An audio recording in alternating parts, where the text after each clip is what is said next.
এদিকে রেডি হয়ে গেছে বলে আমার সোনা কিন্তু ঘুম থেকে উঠেই আগে জামা প্যান্ট পরে রেডি হয়ে যাচ্ছে না, একা একাই পরে নিচ্ছে জামাটা। বাবা রেডি হয়ে গেছে, ঘুরপাক খাচ্ছে। দেখি কেমন লাগছে। ও সুপার লাগছে। এবার কি, এবার একটা ম্যাগি খাবা তাই তো? চলো তাহলে ম্যাগি বানানো যাক। তারপরে কিন্তু এই আমার সোনা ম্যাগি খাবে, ম্যাগি নিয়ে নাও, জিজ্ঞেস করো। ভালো লাগছে। হ্যাঁ সুন্দর লাগছে। এদিকে কিন্তু ম্যাগিও বসানো হয়ে গেছে। হ্যাঁ কি বলছো? আচ্ছা ঠিক আছে,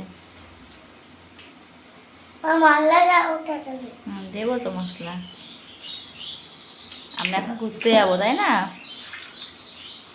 কোথায় যাবো? রানাঘাটে। হ্যাঁ, আর ভাইদেরও তো নিয়ে যাবো।